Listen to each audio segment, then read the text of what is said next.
All right, we are live on UNLV Biomechanics and we're recording. I'm John Mercer, professor at the University of Nevada, Las Vegas, Department of Kinesiology and Nutrition Sciences.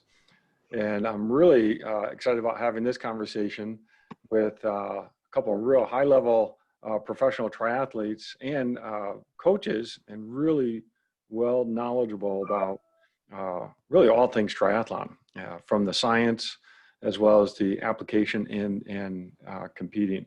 So we've got Scott Scott, I should have checked on, I can't say your last name. DeFilippis. All right, thank you. And Carrie Lester, thanks so much for joining me. How are both of you? You're in San Diego right now. Yeah, we're well, thank you. Well, let's give a little bit of background to the folks out there. Scott, I'll start with you. You've been a professional triathlete now for how long? 10 years or so, 11 years. Yeah, originally from New Jersey. Right. Yeah, that's I didn't grow up in New Jersey, but upstate New York, so same Northeast connection. So that's neat. And you are now involved with the PTO, Professional Triathlon Organization. That's correct. Yep. I'm the treasurer of the PTO and one of the founding board members. Yep. So we launched January of this year officially. Thank God for a lot of athletes. We've distributed $2.5 million Yep. to the top 100 athletes in the world, top 100 men, top 100 women, based on our rankings. And we've just recently been putting up purses at several events around the world. Most recently here in the States at the Bear Lake Brawl. Yeah, last weekend in Utah, and then we're going to have another event in Indiana, October 3rd, I believe. And it looks like we're also putting some money into the Great Floridian, which is its 30th anniversary on October 24th, and then that all leads into the Challenge Daytona, which is meant to be a championship event with $1 million prize purse, early December. No, that's great. It's really neat to see this organization take shape, and I think it's going to really help triathlon in general. Really promoting the pro triathletes and letting those of us out there learn more about who these professional triathletes are and their abilities. It's really it's neat to see what the capabilities are of some high level athletes. Yeah, well, it's all comes down to one person, and that's Charles Adamo, who's our chairman of the board, and he's the one that really took the bull by the horns and got this thing going. So hopefully there's going to be generations to come that are all going to owe a bit of gratitude to Charles. Well, and need to be a founding board member, because I imagine there's a lot of work just getting this lifted off the ground. So yeah, thanks for doing that.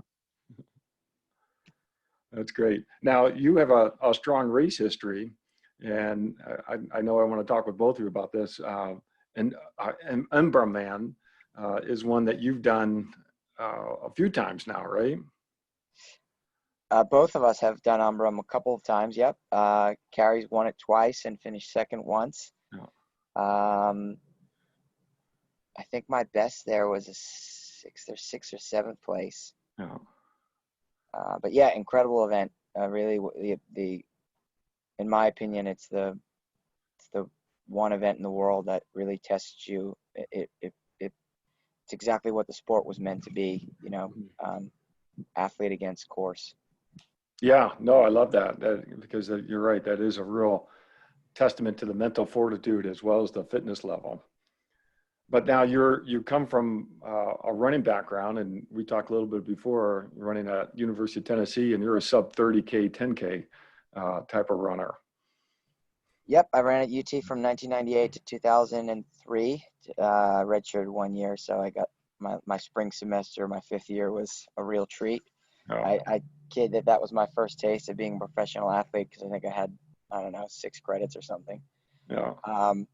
Yeah, ran at UT and then dabbled a little bit with short course triathlon after college, and I just couldn't get the swim going, and decided to do a little bit of marathon running and road running, and did that for a little while before I found long course triathlon, which took a little while. 28, I think 2010 was my first Ironman in Nice at Ironman France. Okay. That's great. Quite a career. So pretty neat. All right, now let me jump over to Carrie and do a little introduction with Carrie. And I did not write down all your 2019 accomplishments, but you had quite the 2019 year, from Mont Tremblant to Cozumel, Gulf Coast 70.3. That was, you really, everything sort of came together last year. Yeah, I think, you know, I'm 39, and, you know, I've been racing triathlon for, well, racing professionally for 11 years now. And I think, particularly for the last 2 or 3 years, you know, when I've started racing in the year, you know, I know that, you know, I may never win another race. So I kind of just have put any expectation kind of aside of, you know, how I'm going to go in that race. And I just, you know, I've done the best to prepare, you know, for any of those races. And I just, you know, I turn up and I try and, you know, deliver the best I can on the day. And I think we've just as well gotten smarter over the last couple of years of picking races, you know, that is going to suit me. But definitely last year, like everything came together. I had three Ironman wins, Nice, Mont Tremblant, and Cozumel. And Gulf Coast and Von Tuman. And She won Von some Tuman. and some 70.3 wins as well. So yeah, it was just a That's really amazing. good a year last year. No, that is so fantastic. I did Mont Tremblant last year as well. And that was a fun course. It was, and yeah, I've always kind of had that course in my mind. Like you know, that was one that was kind of on the bucket list to do, whether it was the 70.3 or the Ironman there. And interestingly, you mentioned Umbraman, because for the last 4 years or so, Scotty and I have always raced Umbraman because it's on that around that same time as Mont Tremblant, and we were actually supposed to race that last year in 2019, but we raced Nice in June, and then we decided that, okay, well, maybe this year's the year that we, you know, choose to race a course that was more like Hawaii for me, you know, preparing for the World Championship in October, rather than do Umbraman. Let's pick a race that's, you know, just going to be a little bit more similar to that course and prepare, you know, better for Hawaii. So we chose to race Tremblant instead of Umbraman last year. So that was different. Yeah. But nice to not be, you know, out on the course for as long, I guess. Yeah. No, that's true. It is a little different, but yeah, we enjoyed staying in the Super village. fun though. Really cool place. Yeah, it really was. It was just a neat Yeah. atmosphere, and we went up in the ski lifts, I guess, afterwards, and Yeah. took the view out. So describe Umberman, because you've now won that twice, which is really phenomenal. Yeah, it's geez, how do you describe it? I mean, the town is really cool. Like, I mean, it's such an outdoorsy place, you know, like, I mean, if you're there in the peak summer in France, and it's just packed full of tourists, I guess, you know. So it's a really busy little town, but it's a ski town. It's a ski town, but in the summer, you know, they're all there hiking, camping, you know, just doing anything outside. But it's just surrounded by just magical Alps, mountains. So it's an interesting race. I mean, it's you have to be very self-sufficient, and it's interesting when you go to race there, if you've typically raced a lot of the Ironman branded races, for example, that we see the most of in triathlon.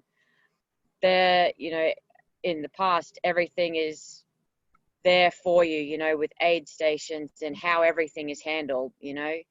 But in, you know, Umbraman, that's, you've really got to be self-sufficient. There are like aid stations out there, but they're not easy to find. And quite often Well, they're not hidden. they're not hidden, but they're not easy to find No, through the small it's little it's just towns. Ironman does, for all of their faults, they are the best at race management, Mhm. right? Race production. Yeah. You know what you're gonna get. There's plenty of it. No, that's true. Yeah. I You mean, have to be it's self-sufficient. you've got to be able to carry some of your own stuff, and you can leave stuff at the top. In a race like that, it requires more nutrition. I mean, you're out there for the bike is 190 Ks with they claim 15,000 feet of climbing, but I think it's more It's like, just under. yeah, it's like Mm. 12 or 13. Mm-hmm. Well, that's interesting. And the run is 3 laps around the town Yep. in Umbrum, and it's a little hilly, so it's not it's not the marathon that you want to be running when you've been out on the bike Great. for 14,000 feet of climbing. So That- and it's hot. that's a lot of climbing. So that's It's a lot, that's and no fun. a lot of the climbing is at the end. Oh, right, right. The course starts straight up out of the lake. You climb for, I think, 5 kilometers or so. Then you descend into the valley, and it rolls, and then you go up the Iswad, the Col du Iswad, which has been used in the Tour de France. Last year they used it at several times. They've used it, but most recently last year. And then you descend into Briançon, and then it's the whole way back, and you get back to the lake to transition, and they make you do one more 5K climb just for fun. Oh, nice. That adds the extra 10 kilometers. Oh, that sounds fun in a weird way, but that's really quite an accomplishment. And to win that twice is just phenomenal. So that's wonderful.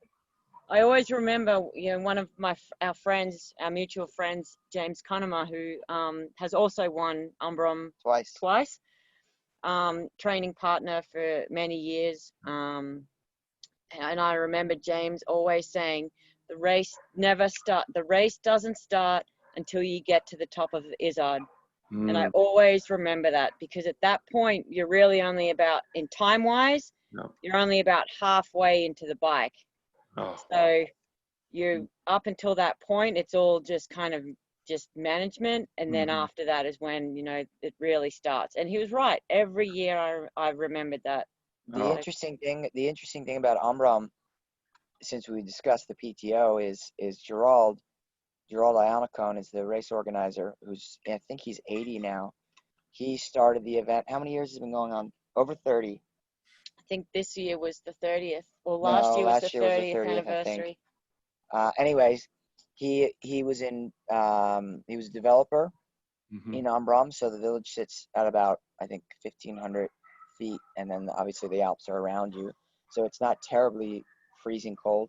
But anyways, he wanted to make it this Umbrum, this multi-sports destination town for the summertime, and he put the race on to try and sell ski chalets. So that was the whole motivation to starting the race, and the prize money is exceptional, which is why we've always gone back, because all of the money for the prize money comes from the entry fees. So he doesn't aim to make money off of the event. He just wanted to simply sell units. And then he got to a point where this was sort of his retirement job, and he does it to keep it going for the mystique of it. It's his legacy. Oh, that's neat. No, I didn't know that. That's pretty cool. So it's, what was it, 30,000 euro for the win for the men and 20,000 for the women. Okay. Maybe a bit less for men. And they pay top 10 typically. That's great. And that's where I think, like you said, the PTO is going to come in and really, I think, help the professional athletes in general, because there's not a lot of races like that with that type of prize money. Yeah, well, the guys in London that are running the PTO are coming up. They're scheming. Yeah. So we'll see what happens in the next 18 to 24 months. That's neat. Well, I want to go back to the aid station, because and now we're sort of talking a little bit about COVID-19 and how it's impacting obviously 2020, but I'm wondering what your thoughts are in terms of how it's going to impact races going forward. Do you see races like Ironman, which are very, logistically well run with lots of aid stations? Do you see that changing? And do you see athletes needing to be more self-sufficient during a race, like Umbraman, but more so like with Ironman, we rely on those aid stations quite a bit? I think so there's been a couple of races that have gone off recently, and I'm not sure. I haven't spoken to anyone personally about how the aid stations have worked there then, but I think, I mean, I would imagine that they may have less aid stations, and there's probably going to be obviously less volunteers there handing you, drinks and food, and it's a case where maybe you Have to stop. you actually have to stop and get these, the what you need yourself, Mm-hmm. or you take your own. So yeah, I think there is going to be a lot more responsibility put on the athletes Mm-hmm. to, provide some more nutrition for themselves. So they maybe have to stop less, or I don't know. But yeah, I think we are going to see some changes there for sure. So What exactly they're going to be, I can't say yet. yeah, no, that's interesting. We've been talking here is like how we're going to approach these iron distance races in the future with, hydration and fuel. Yeah. So maybe, when you train for a race like Umbraman, how do you even approach nutrition for that, or hydration, or, how do you plan out what to take and how much to take in during the race? I think we've always, I mean, I've always, well, early on in my career, I worked with a sports nutritionist that kind of always kind of put some numbers in my head of what to aim for. And it seems to be kind of the standard. But I always try to look at a minimum of 60 grams of carbohydrate. So for me, I look at, say, use that as 1 gram per kilogram of body weight. So if I'm a 60 kilo athlete, which is around 130-ish pounds, I take in 1 gram per kilo of body weight. Mm-hmm. 1 gram of 1 gram of carbohydrate per kilo of body weight. Oh.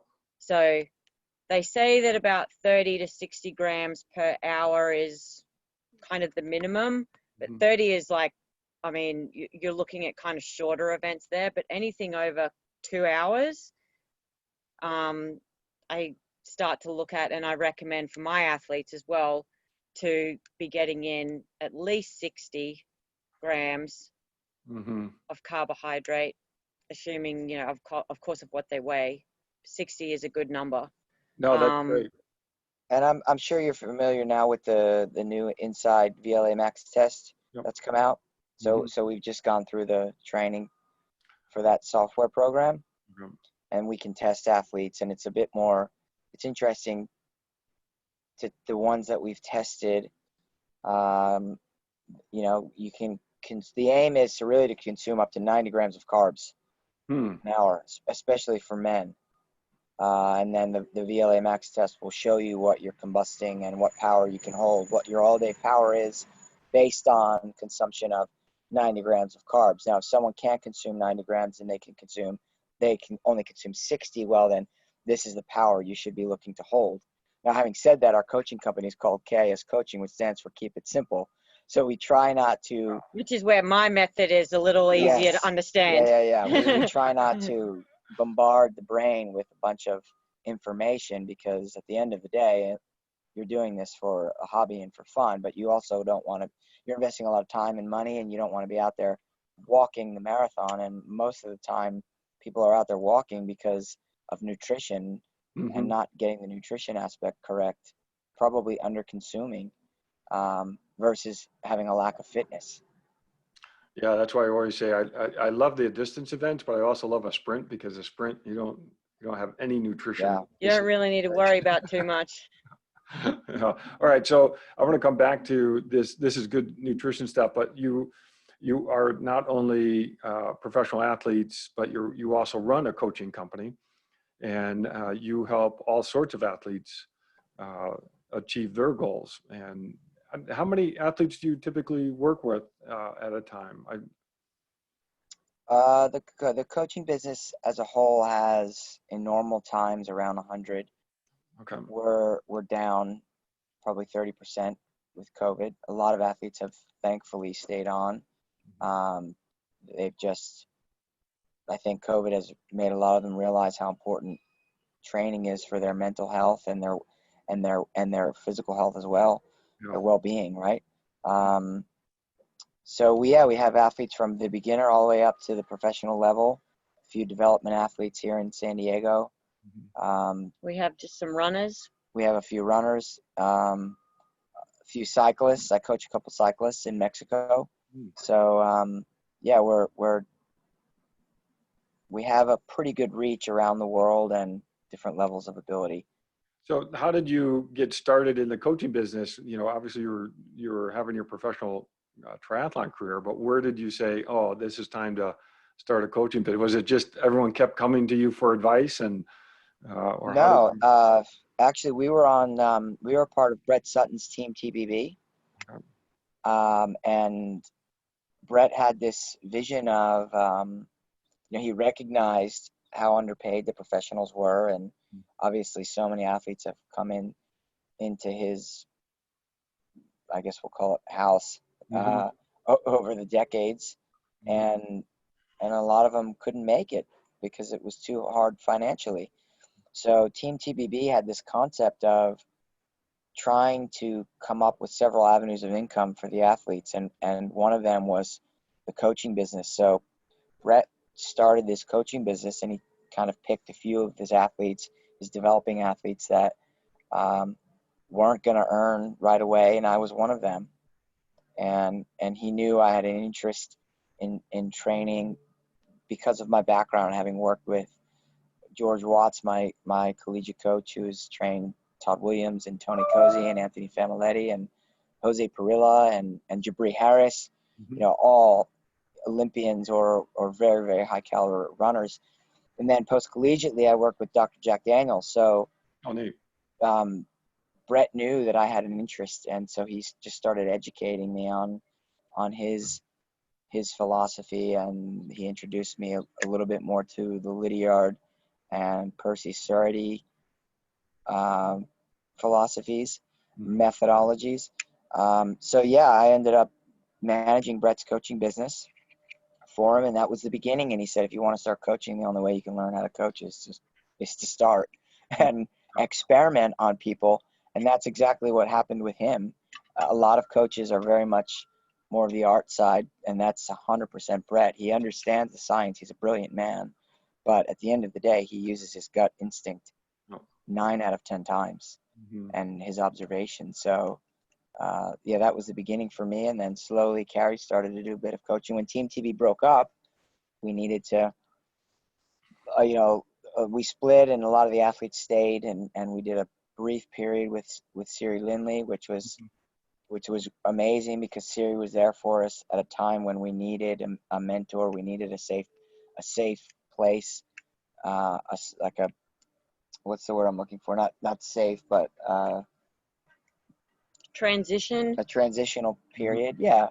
And we went and spent a summer with Siri, and that helped shape us as coaches and athletes from a different way, because Siri was a Brett Sutton athlete as well. Yep, that's right. So she knew how Brett worked, and then she was able to apply what she's learned to her athletes, which has, produced multiple world champions in Leanda Cave and Miranda Caufrey. So yeah, that's how we started coaching. And then we went on our own. Yeah, and then we went on our own. And came up with Keep It Simple, and then got complex with carbohydrates. Yeah, well, you kind of have to, I guess, because you watch so many people struggle, and when you read about the science, it really makes sense. So you want to understand it, and the athletes that are really interested in the numbers. I mean, that's just the way the sports evolve, right?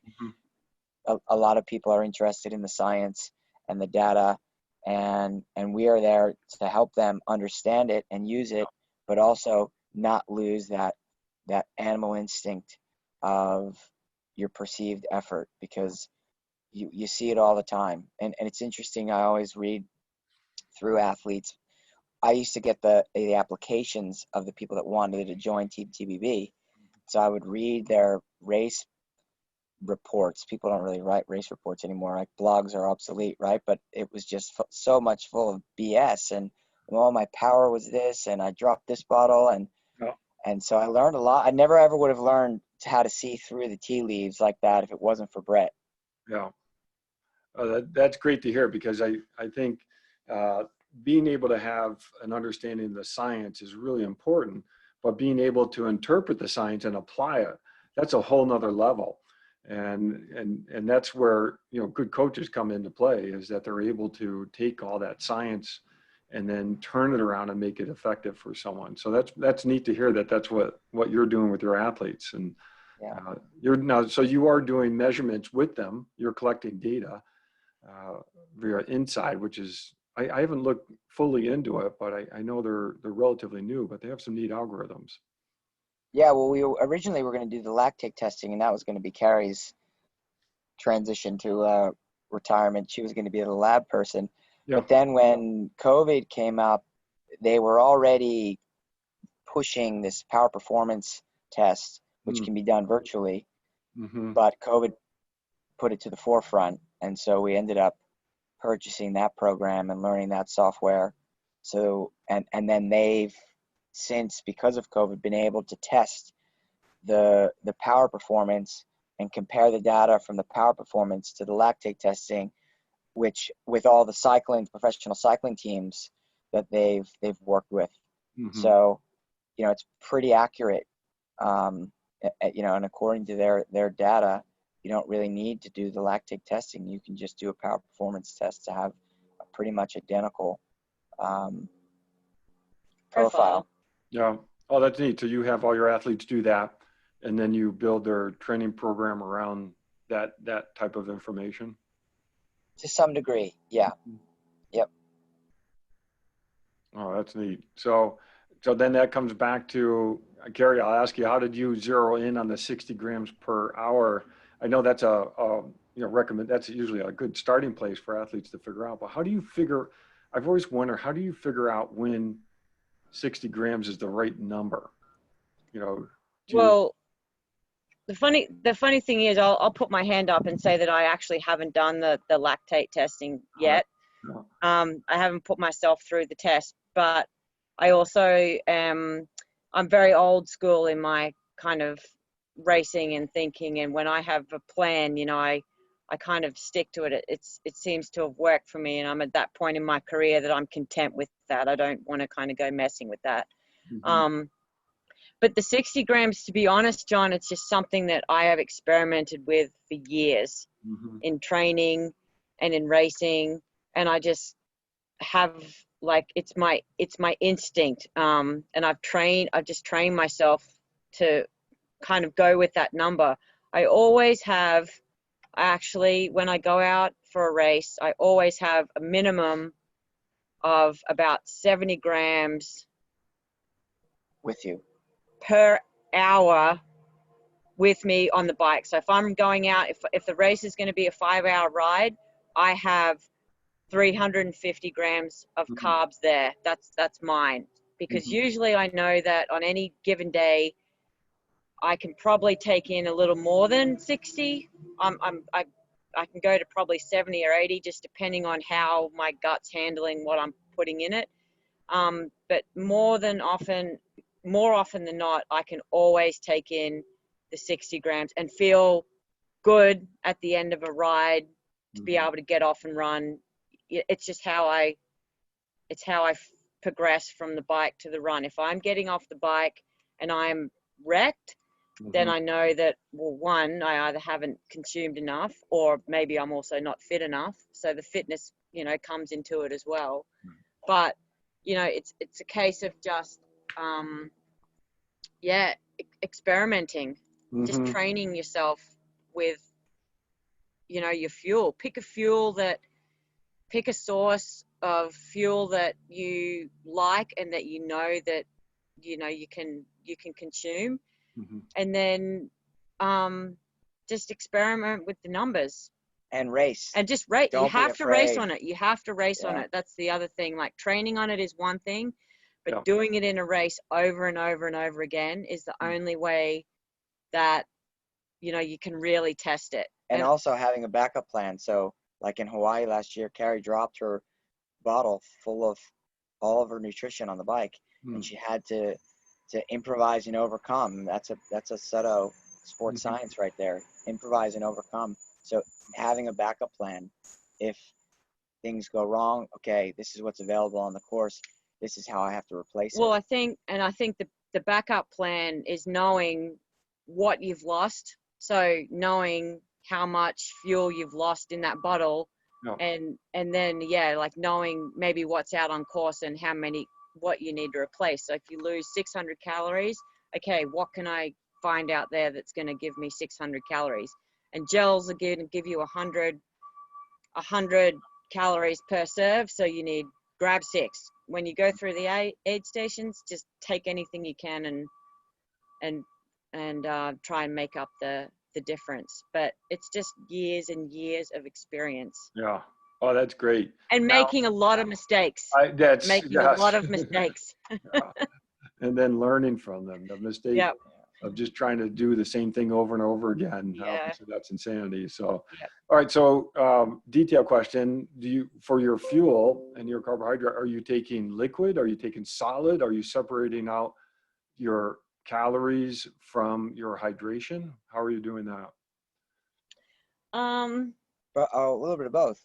Yeah, we both mostly use liquid. Oh. If it was a half Ironman, I think. Would you even have a solid? I mean, I wouldn't. No We're mostly liquids for the half Ironman. Gels and liquids. If you had an athlete, if I coach athletes that they're like, look, I get hungry, then they probably need some solid stuff, solid bars or something in there. But most people, and because our races start so damn early in the morning, it's if you have enough to top yourself up before you start the race, then quite often you can get through a half Ironman on mostly liquids. Yeah. One of which we use is Extracell. So Extracell's our gel, liquid gel sponsor, a partner. We've been using them since 2012, 2013 or 14. And they have a slow release carbohydrate, so it sticks to your small intestine like a time release Tylenol or Advil. So for an Ironman, for a longer endurance event, anything over kind of 4 or 5 hours, then we usually have some solid food in there on the ride as well. Yeah. But it's mixed, like everything's added up and. And so, keep it simple philosophy. It's simple. Do you write out a plan ahead of time, and obviously you've got I like how you said that, improvise and overcome, but do you work with your athletes and yourselves where you say, okay, this is the schedule, because once you lay it out, then that's simple. Now you just got to follow it. Yeah, I mean, I like to and I still do it myself. I write down. I still like to just do that checklist before a race of, that I've got all of the numbers covered, basically. I don't have a step-by-step kind of during the race, like during the 5-hour ride. Okay, at hour 1, I take a gel. At, the next 15 minutes, I really just kind of go by what I feel. I like to, for that first kind of hour or so, really only be on liquids. I know that as a rule. That's my gut always tells me it only wants that anyway, early in the ride. And another rule I like to try and kind of stick to is, if I am going to have any solids, I like to try and have those earlier in the race, before you're getting off and running. But like I said, everyone's different, and it really just comes down to practice, doing it over and over again, and just testing out testing out, what you want to consume. But yeah, write it all out beforehand. Just make sure that you have enough. And that backup plan that we mentioned, if you lose anything, what's out there on course that you're able to replace that with. But there's no right or wrong with the nutrition. I think that's what a lot of people kind of get all flustered with. Sometimes it's really not. It's if you trained your body enough to use the fuel, and you just get out there and you keep practicing it racing, then it does become easier. It's, yeah, don't overthink it. No, that's true. It's calories. You got to get the calories in, and You got to get them in. Yeah. That's the challenge. So, But having said that, you can also take in too much. yeah. And I know what that feels almost the same as not taking in enough. If you stuff your guts. You kind of get sleepy, and you feel like you haven't had enough to eat. It almost feels the same. So, it's a fine line sometimes. Just practice. It is, and that's the frustrating part. But it's good to work with people and talk with people who've been through it. We've all made the mistake. Yeah. So, lots of times. Speaking, you brought up men versus women. Are there questions that women should be asking, when they're preparing for an event like this from a nutrition perspective? And are those questions different than a man, or how is that? Well, women are, as you know, they're more efficient. They're better fat burners than men. That would be the interesting thing with the inside test, is measuring the carb combustion and comparing it to men, right? Then there's also the stayer versus the goer, and Brett would always say that a redhead is a stayer. So Carrie is actually a little bit strawberry blonde. Ginger is that part of why she's so good over the Ironman. She can just go all day long. And we've seen example after example of that. And in the guys too. Dave Dello was a redhead. He was a stayer. So what do you think as a female? I'm not sure. I mean, I know there's been some studies out there about women, how they absorb different carbohydrate, or they absorb sort of different fuels differently, like at different times of their menstrual cycle, for example. I haven't read too much into those studies yet. Like I said, I kind of just go more by more by feel and just experimenting. But I think across both sexes, it's just people underconsume. They don't realize how much they need. I think that's probably one of the things I've experienced the most, when I've coached women, and I tend to coach more women, which is, that's good for me. But that's been one of the things that has come up pretty early in my conversations with them when they're going to race. I always ask them, okay, what's your nutrition plan? And quite often they don't really have one. Or if they do have one, that's well under consuming both liquids and electrolyte and race fuel. So it's just getting those, being, I guess getting through to them that it's okay to eat more. It's okay to do that. And as well in their general training, often, as you would know, women, we're always worried about our figure. And, we've got to encourage them to eat. You've got to eat to fuel, particularly when you're in, training for a half Ironman or a full Ironman. That's one of the biggest things that you have to train your body to do, is to eat more. But we got to get to that race weight. Right? Got to get to race weight, isn't it? It's much better to. The women are definitely probably harder in that way. The men don't seem to have. Well, I mean, men do it too, but it's definitely more of the women, I guess. You see, worried, that they're eating too much when they're, they should be eating more. So I often kid around with Carrie, and I'm dead serious. When she's looking too thin in June, July, it's not a good thing. If you're peaking for Hawaii, you're better to be 2 kilos You need those overweight few going extra in than 2 pounds. kilos underweight for sure. Mm-hmm. Oh, And that's another lesson from Brett. You know, Brett would oftentimes show up at the pool. You'd hear stories of him sending so and so home and telling them to sit in bed Eat a and block of eat a block of cheese, yeah. or to have a bunch of chocolate or ice cream if they're getting too thin. Well, I like the ice cream part. That's always good. Nice. So, little Ben and Jerry's every night is a good thing. So, Yeah. hey, I want to talk about the heat too. And Scott, you've been very open about having some struggles with the heat.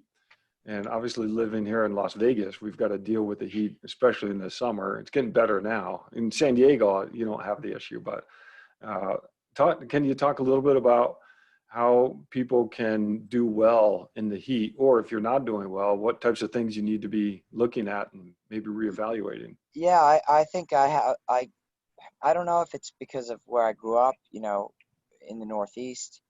I struggled. I seem to struggle north of 90 degrees. Up until 90 degrees, I can keep it together. Dry heat, I'm better.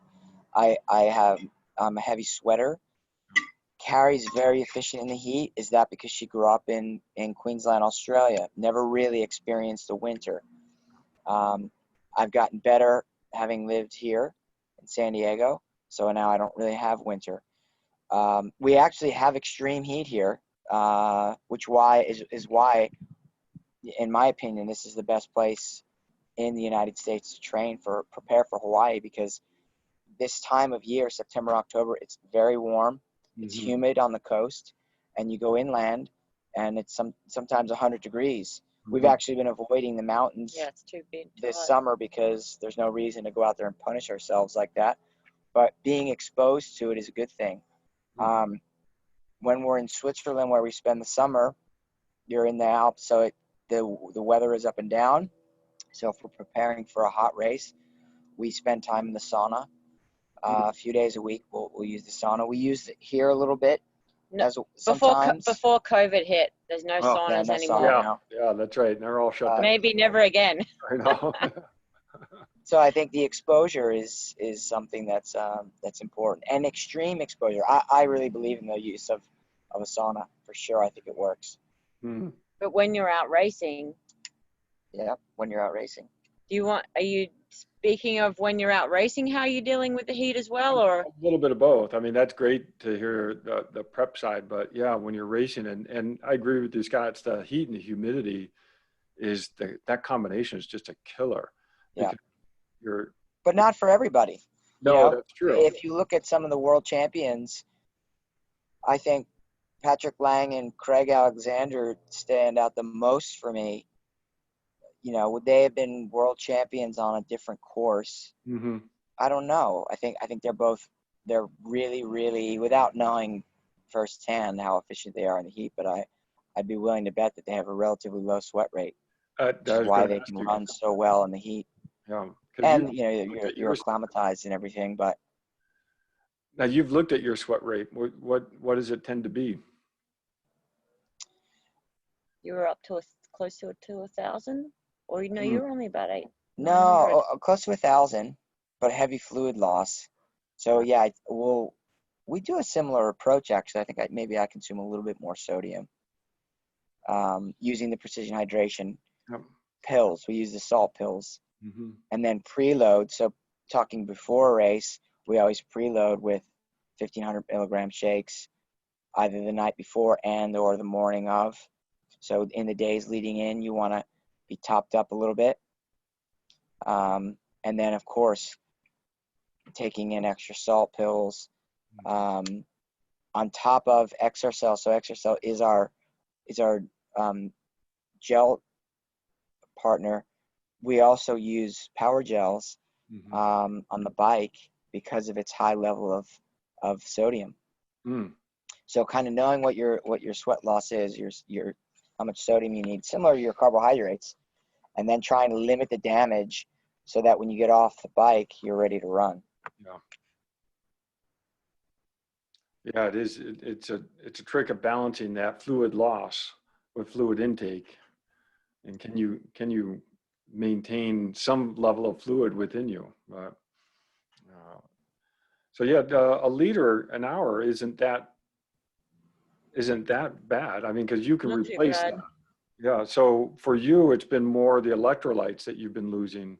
Is that correct, or is that?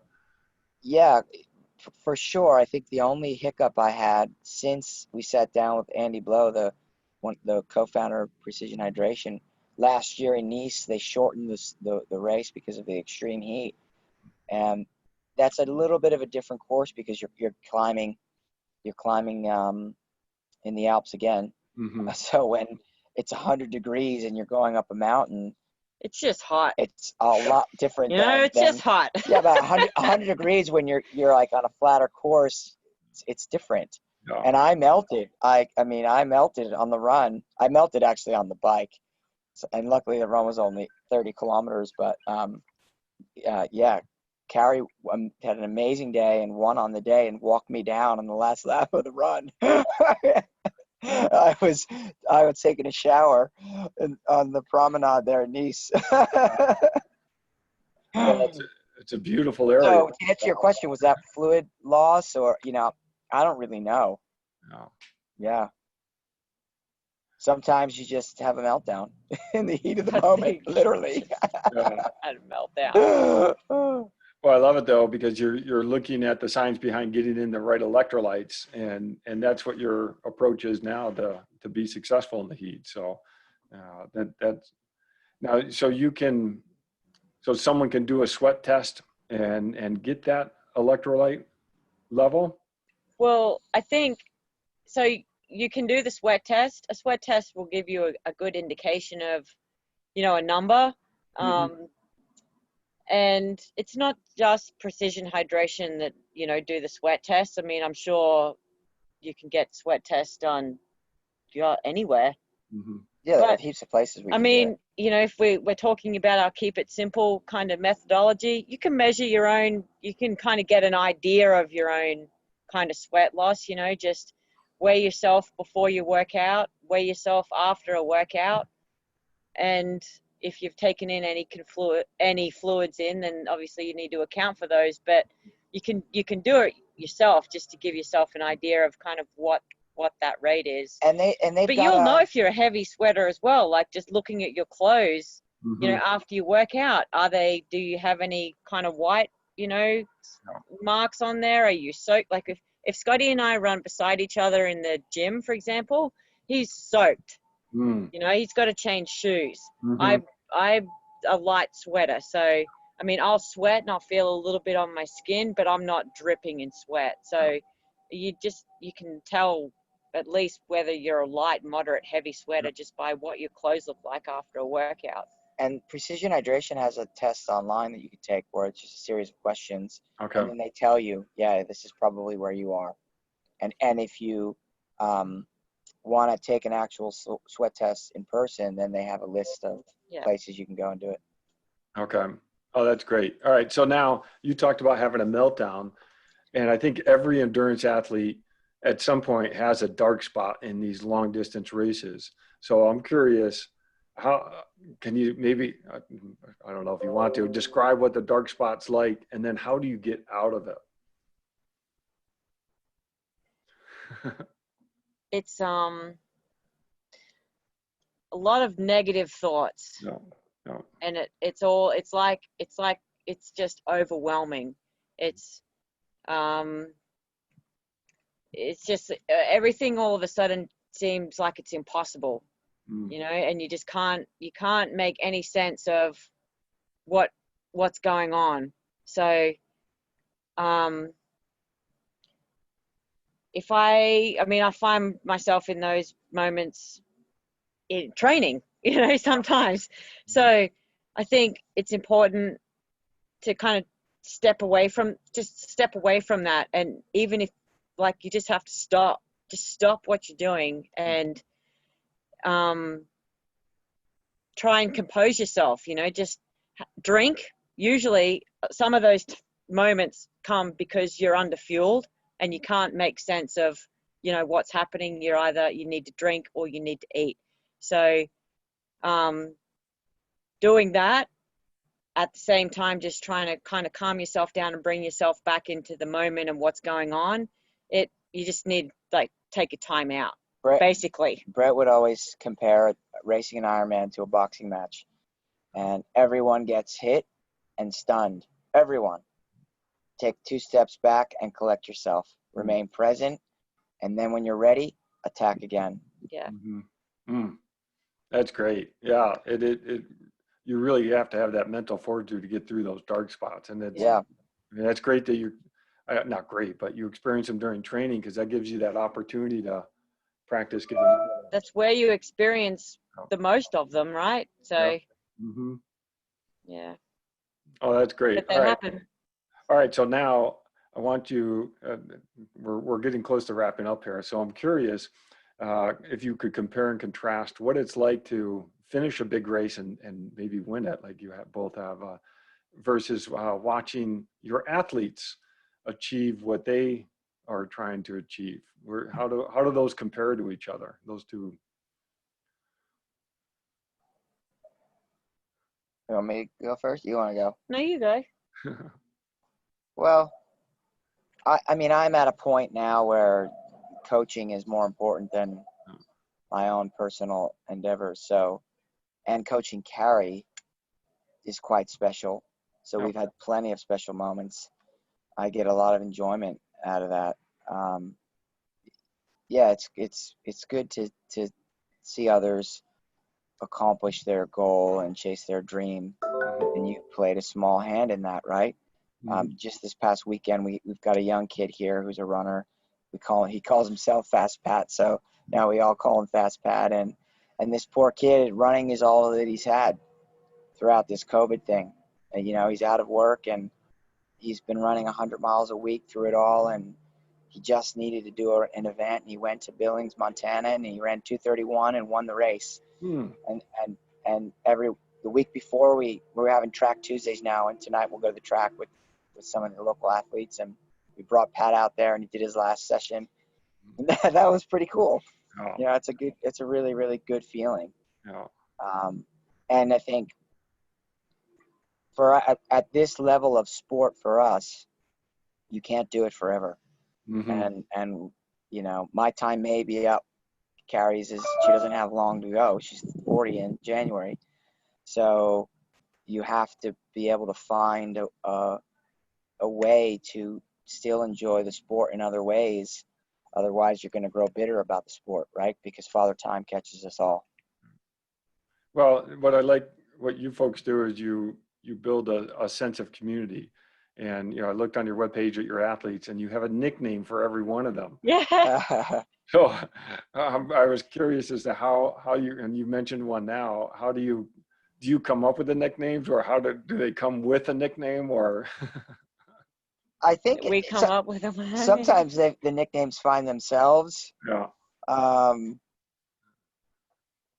You know, yeah, it just depends on each person, or the nicknames will come up in camp. So we have a training camp here in February, and somebody will get a nickname at the end of camp just based on what they've done, or usually how they look when they run, or something. It's always, I don't know. We try and come up with nicknames that are complimentary. And maybe that's an Australian influence, because Australians. Well, Brett used to do that to Brett everyone would always too. give someone a nickname too. You know, I was called the Animal. I never got me one. the nickname the Animal, but you were Kazzy and Kaz, not Carrie. So, yeah, KIS is very much a family business, right? Brad, our partner, is one of our best friends. I was in his wedding. We go to Hawaii, and his parents still go to Hawaii every year. They've been going there when he was an age group athlete, and they kept the tradition going. So we stay with them in Kona. Oh, that's great. Super special. I think, I mean, we've created little communities everywhere. So, I mean, we have a lot of KISS athletes on the East Coast, and they kind of train together sometimes, or they just, you know, they get together for meetups every now and then. So that's been really fun. But, you know, I think one of the things that I really enjoyed about racing last year, I'll just add it in here as well, because we picked races that we had athletes racing at. So that was one of the things that we did a little bit different. And it was one of the reasons as well that we chose to go to Mont Tremblant instead of going to Ombrement, because we'd done it for 4 years. And then, you know, we had some athletes going to Tremblant, and we thought, you know, I just want to be out there with my athletes, you know, like, and see their faces, and it just brings a whole different kind of, I don't know, feel to the race when you're out there with them. So it was just, yeah, different, fun. No, that's great. Well, yeah, to keep it simple, keep it fun, and build that community. And that's, you know, I always say these are individual events, but we never do them by ourselves. So No. No, you're right. And finding a group, it's good that you have a group there. Team, everyone achieves together. Everyone achieves more. no. And that training and that squad environment is super important. It holds you accountable, right? Even if it's virtually. Yep. Mm-hmm. Oh, well, this has been great to talk with you and bring you into our Las Vegas community and let people get to know you a bit as well. So thank you for taking the time. It's very generous of you to do this. So thank you. No, it's our pleasure. All right, I'm going to stop the live feed. Yeah, stop the